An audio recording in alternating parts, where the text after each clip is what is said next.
Title, my daughter said. Sell your jewelry to cover our debts. I turned the tables. My hands were shaking as I stared at the leather journal my daughter Sarah had left on my kitchen table. I shouldn't have opened it. I know that now. But when you've spent 53 years on this earth, and you raise a daughter with every ounce of love you can muster, when you sacrifice your own needs for hers repeatedly, you develop a kind of maternal instinct that tells you when something is wrong.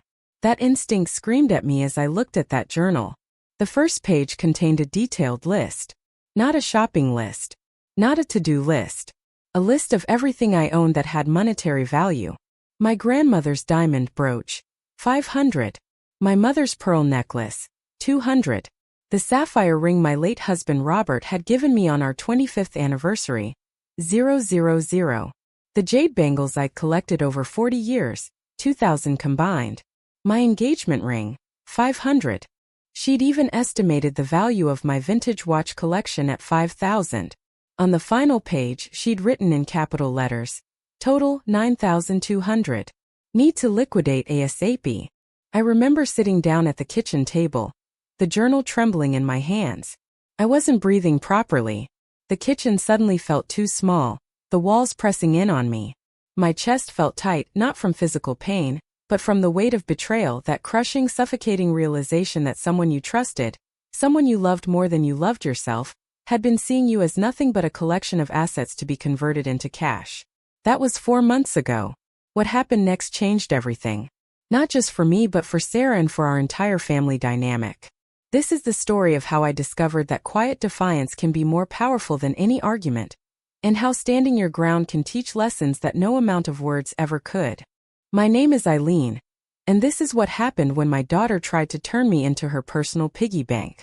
To understand where this all began, I need to take you back to who I really am, beneath the mother's guilt and the endless desire to help. I grew up in a working-class neighborhood in the 1960s. My parents weren't wealthy, but they were resourceful, hardworking, and fiercely independent. My father was a factory supervisor, and my mother worked as a seamstress from our kitchen table, taking in alterations from neighbors to help make ends meet. I watched them work. I watched them struggle. And I watched them teach me that nothing, absolutely nothing, was more valuable than your dignity and your ability to support yourself. I was the oldest of 4 children, and I took that responsibility seriously. I helped my mother with the younger ones. I studied hard. I got a scholarship to a local college where I met Robert during my 2nd year. He was kind, intelligent, and he had this way of making me feel like I was the most important person in any room. We married young, I was 22.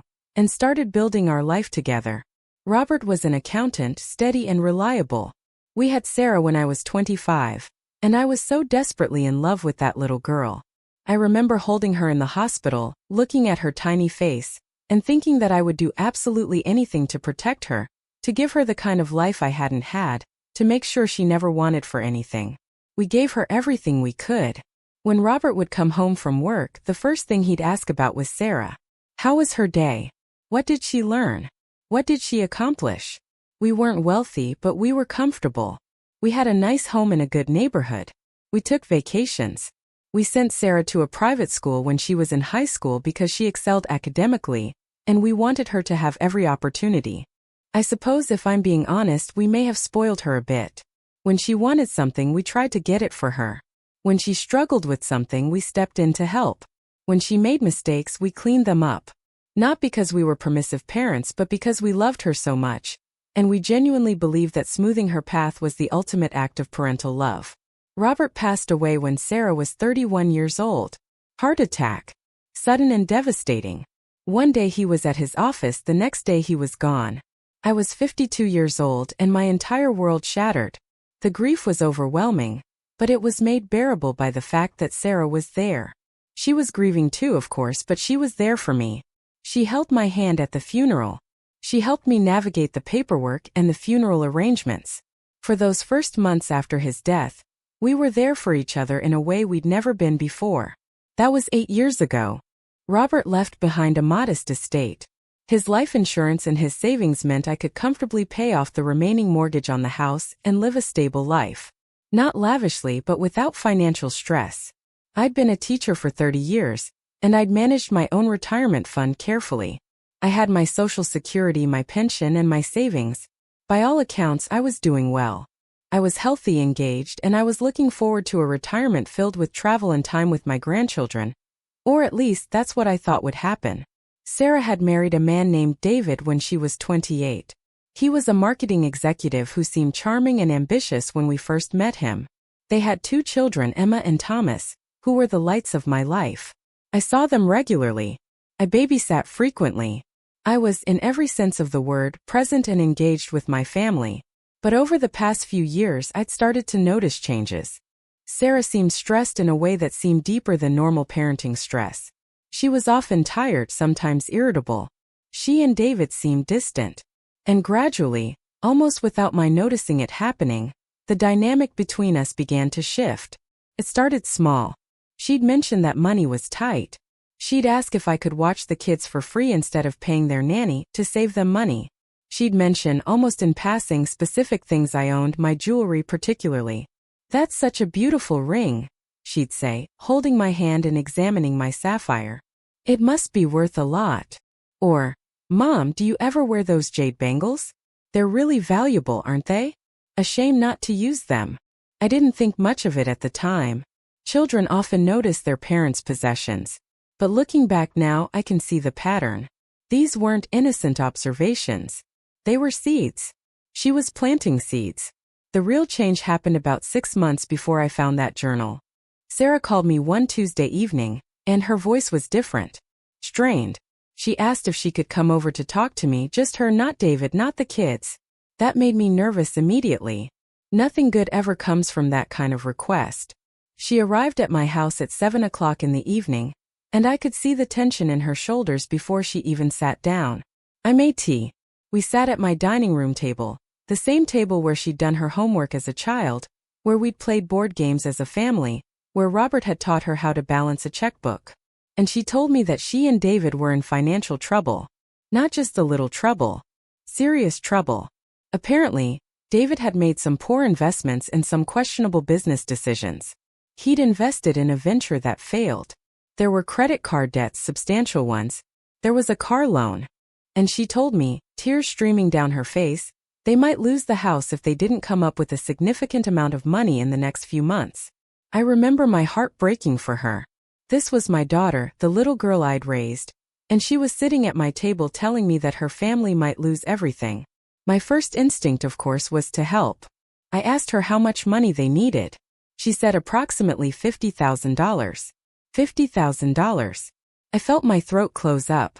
I had savings, yes, but not $50,000 that I could simply give away. My retirement accounts were structured specifically to provide for me in my later years.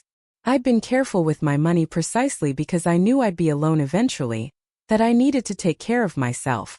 And I had. I'd lived prudently. I'd made smart choices. But I certainly didn't have $50,000 sitting around. "I'm so sorry, sweetheart," I said. "I don't have that kind of money available right now. But let me think about this. Maybe we can figure something out together." That's when she said it. I can still hear the shift in her voice, the way it changed from sad and desperate to something harder, something almost businesslike. She said, "Mom, you have all that jewelry. Grandma's things. And the pieces Daddy gave you.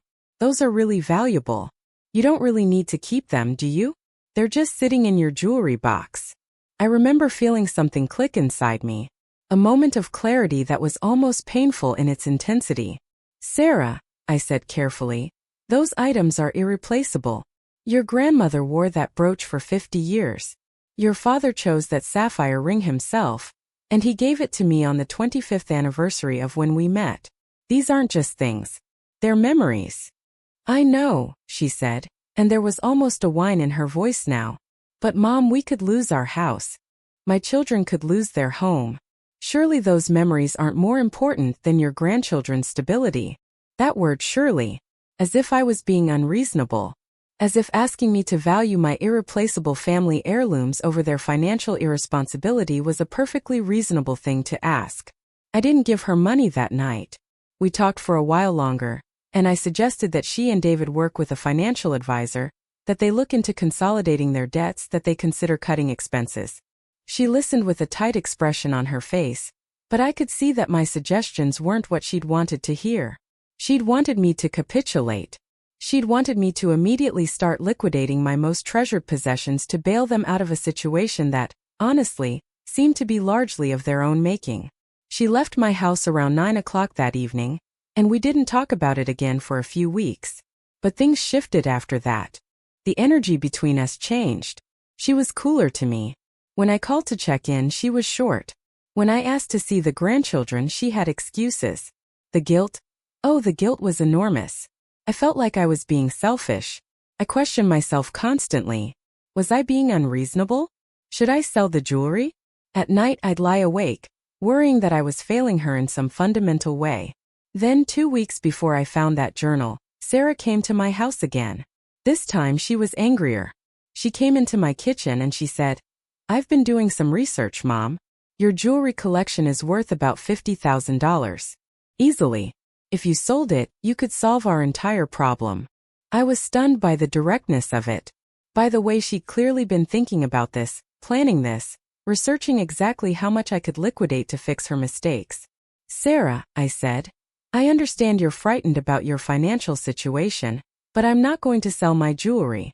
Those are precious to me, not just because of their monetary value, but because of what they represent." "What do you mean, what do they represent?" she said, and her voice was rising. "They represent your selfishness, Mom. They represent you caring more about your stuff than about your own grandchildren. How do you think Emma and Thomas are going to feel if they grow up without a house, without stability, while their grandmother hoards jewelry?" I felt like I'd been slapped. That's really what it felt like. The accusation of selfishness was so unfair, so deliberately hurtful, that it took my breath away. "That's not what's happening here," I said quietly. "David made financial decisions that had consequences. You two need to deal with those consequences, not expect me to." "You know what?" she interrupted me. "I think you're being cruel. I think you're being deliberately, intentionally cruel. And I have to tell you, Mom, I'm really disappointed in you." She left after that. She left my house and she didn't call me back for 3 days. During those 3 days, I did what I'd been doing for months. I second-guessed myself. I wondered if I was being selfish.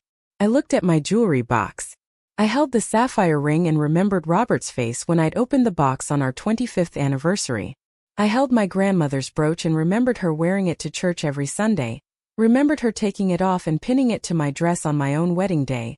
Remembered her saying, "This is for you now, Eileen. You take good care of it. You take good care of your family, and this will always remind you of where you come from." I didn't sell the jewelry, but I was miserable. Then on a Wednesday morning, I was making coffee when I realized I'd left my reading glasses in the living room. I went to retrieve them, and Sarah's leather journal was sitting on the side table. She'd left it there the last time she visited. It was closed, obviously personal, and I absolutely should have left it alone. But I didn't. I opened it, and everything changed. Reading that journal was like holding up a mirror to the truth I'd been avoiding. Every page was filled with evidence of premeditation. She'd written about her plan to get Mom's jewelry. She'd listed dates when she'd mentioned specific pieces to me, with notes about my reactions. She'd written about how Mom is still being difficult, but that she was working on her. There were entire paragraphs dedicated to strategies for convincing me, guilt-tripping, appealing to my love for the grandchildren, framing it as a test of whether I truly loved my family. One entry dated 3 weeks earlier said, "Tried the direct approach today. Mom wasn't receptive. Need to escalate. Maybe I should tell her that David is depressed, that he's talking about suicide if we lose the house. That would probably scare her into complying. People will do anything to save their children. People will do anything to save their children." I remember reading that and feeling something break inside me. Not just my heart, though certainly that. But something more fundamental, my willingness to give her the benefit of the doubt. My willingness to assume the best in her. There were more entries about me specifically. She'd written about my obsession with my jewelry. She'd written about how I was emotionally unstable and stuck in the past, unable to move on from my grief about Robert's death. She'd written that she'd been manipulating me because she had no choice, because I was being so unreasonable about helping my family.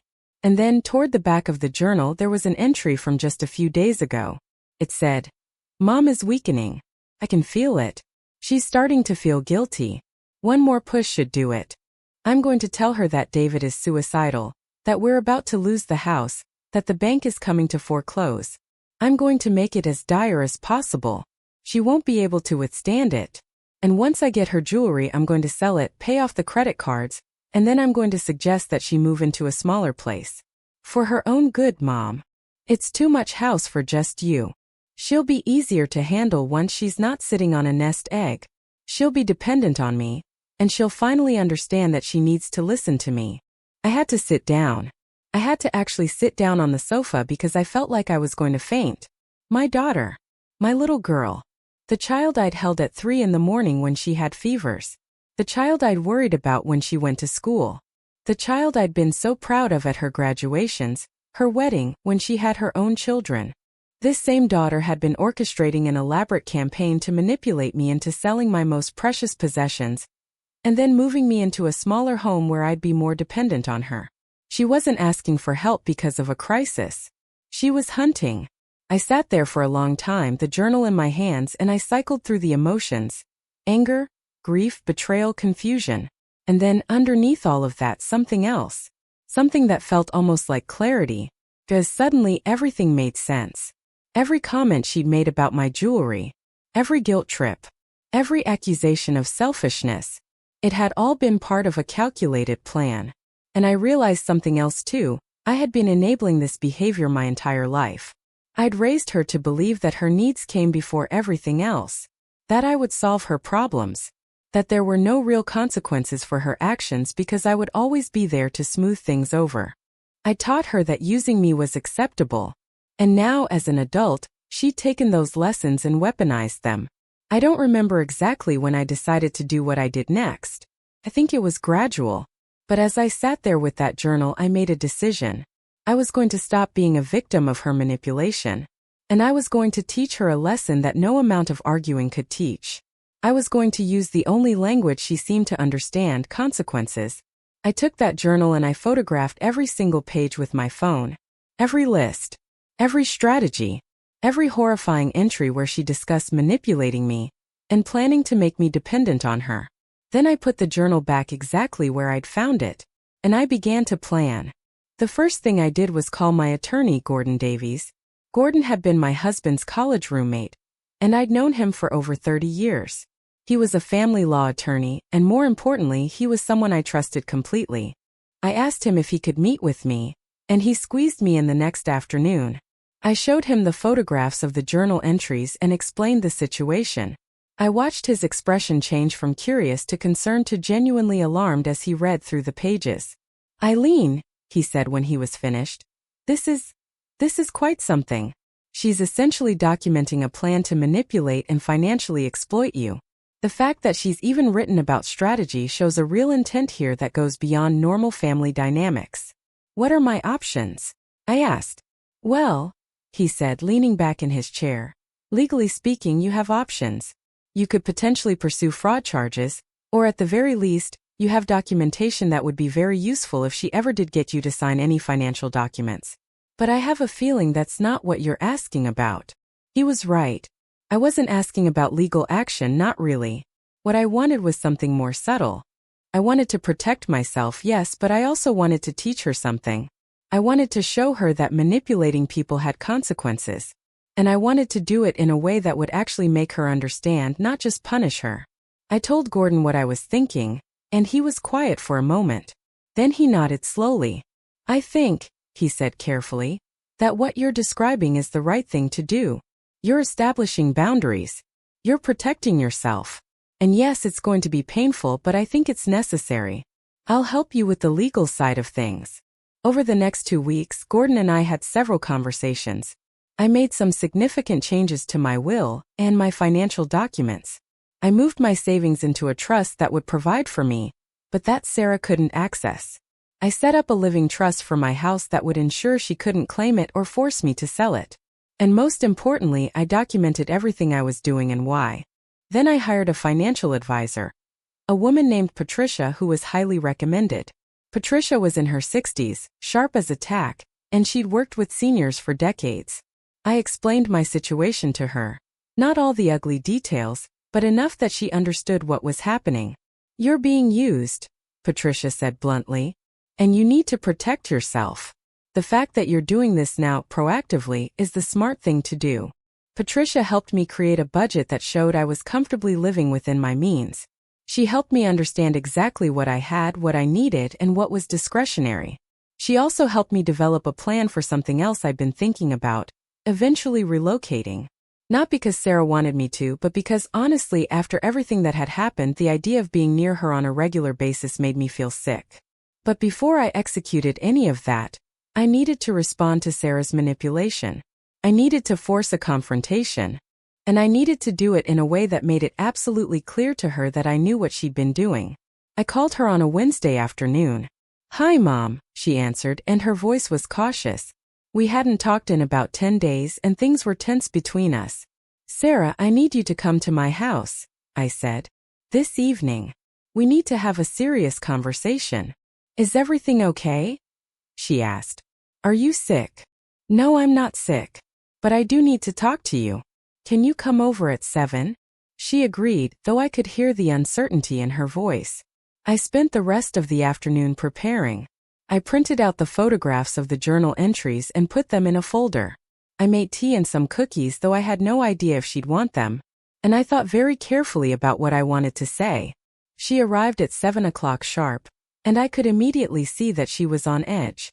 She came in, gave me a brief hug that felt obligatory, and sat down on the sofa. "What's going on?" she asked. "You're scaring me." I took a deep breath and opened the folder with the photographs. "Sarah," I said, "I found your journal. I read it.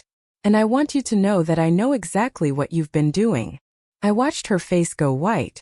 Genuinely white, like all the blood had drained out of it. "Mom, that's private," she started to say. "I know," I interrupted. "And I'm sorry for reading it. I shouldn't have. But I did, and now I know the truth. I know about your plan. I know about the manipulation. I know that you were planning to tell me David is suicidal to pressure me into selling my jewelry. And I know that you were planning to make me move into a smaller house to make me more dependent on you." She just stared at me. I could almost see her mind working, calculating, trying to figure out how to spin this or deny it. "Those are just my thoughts," she said finally, weakly. "Just feelings I was working through. I didn't mean." "You were very specific," I said. "You dated those entries. You wrote about testing different strategies to see what would work on me. You wrote about your plan to make me financially dependent on you. This wasn't just daydreaming, Sarah. This was a deliberate, calculated plan." She started to cry. I remember her putting her hands over her face and starting to cry, and for just a moment I felt that pull, the pull to comfort her, to tell her it was okay, to smooth it over the way I always had. But I didn't. I sat there. I let her cry. "I'm in so much trouble," she said finally, looking up at me with red eyes. "You don't understand, Mom. David is. He's so angry all the time. He's depressed. I'm terrified about losing the house. I just panicked. I was looking for a way to fix it." "By manipulating me?" I asked quietly. "By making me feel guilty for not sacrificing my most precious possessions? By planning to make me dependent on you?" "I wasn't going to actually do those things," she said. I was fantasizing about solutions. I needed somewhere to put all the fear." "But you were planning to tell me your husband was suicidal," I said, reading directly from the printed page. "Your actual plan was to escalate, to push harder, to use fear and guilt to manipulate me." She didn't have a response to that. She just looked down at her hands. "I need to tell you something," I continued. "I love you. I want you to know that. I love you with all my heart. But I cannot enable this behavior anymore. I cannot be someone who gets used because of that love. So I'm making some changes, and I need you to hear me clearly on this." I explained to her that I had restructured my finances in a way that she would not be able to access them, even in an emergency. That I had updated my will, and that the proceeds from my estate, if anything were to happen to me, would go into a trust to benefit her children, not to her directly. That I was not going to give her money. that I was not going to sell my jewelry, and that I was going to be taking some time away from her to reconsider our relationship. I need to know, I said, that I can trust you, and right now I don't. I need to see real change.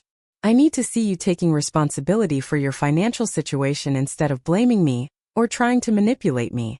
I need to see you go to therapy and actually work on the fact that you think it's acceptable to use people like this. She listened. She cried. And then she left my house without saying very much. What happened next was a period of several weeks where Sarah tried every manipulation tactic in her arsenal on me. She cried and told me I was being cruel. She told me I was being selfish. She sent me text messages expressing how hurt she was that I didn't trust her. She had the grandchildren, Emma and Thomas, call me and ask why I wasn't visiting anymore. I loved those kids so much, and that was the hardest part. But I held firm. I told the children's school and David that if Emma or Thomas needed anything, school clothes, supplies, tutoring, to send the bill to me directly.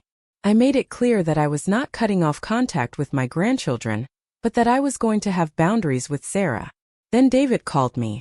This was about 3 weeks after the confrontation. He called me at my house in the evening. "Eileen," he said, and I could hear stress in his voice, "I don't know what Sarah told you, but I want you to know that I'm dealing with some serious issues. I'm seeing a therapist. I've been diagnosed with depression, and I'm trying to get help. I know we're in financial trouble, and I know that's been putting pressure on all of us, but I want you to know that I'm working on it." There was something in his voice that made me believe him. Unlike Sarah, David sounded genuinely contrite and genuinely engaged in fixing his own problems. "I appreciate you telling me that, David," I said. "And I want you to know that I'm not trying to hurt you or the children. But I need Sarah to understand that I can't be someone she manipulates. I have to protect myself." "I know," he said. "And I don't blame you. I actually read the journal myself. I was horrified by what I saw. Sarah is.